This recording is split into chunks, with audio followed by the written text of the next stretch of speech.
the Bored Ape Yacht Club founders got, or at least part of the Bored Ape Yacht Club founders were doxxed by some journalists, quote unquote, from BuzzFeed.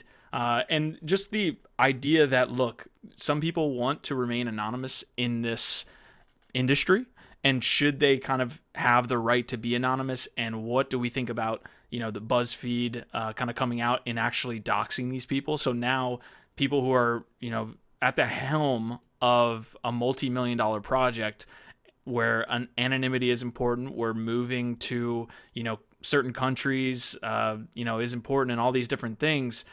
Do we think that this is, a bad thing for BuzzFeed to do? And does that put the Bored Ape Yacht Club founders in danger, and all these different things? It's just an interesting story, I think, to kind of highlight as we kind of make our way into more adoption of NFTs and not maybe having as many anonymous people in the space. Yeah, I think this is one of those things where it's like, it's,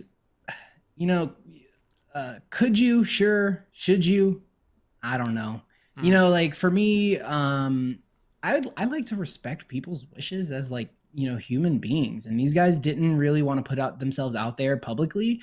From what I understand, it still was a little unclear how exactly they connected. I mean, they say they basically just used a bunch of public, documents that were available and pieced together the dots to figure out who these guys were. But I just think that like, why? Like outside of like, let's write something that's going to get a whole bunch of attention and clicks.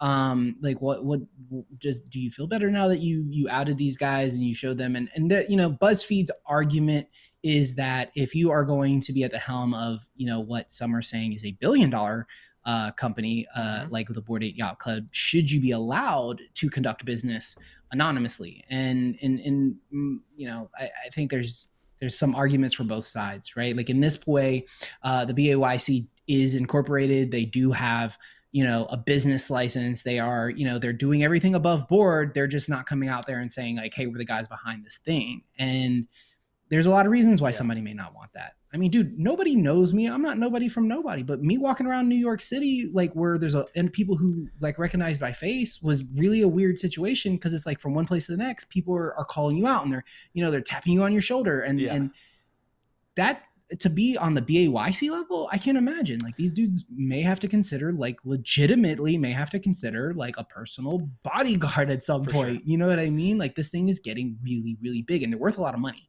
Like, people talk about how secure crypto is, but how, what they call, what is it? The crowbar, like approach was essentially like, if I physically put you up against a wall and like, put a gun to your head or a crowbar to your face, like, and tell you to open up your phone and unlock it. So now I can access your wallet. Like, what are you going to do about it? Right. Mm-hmm. Like, and so like, somebody could target these guys. They've probably got a lot of money in their wallet. Is their wallet connected to their phone? I'm sure somebody's willing to find out if there's millions of dollars in there.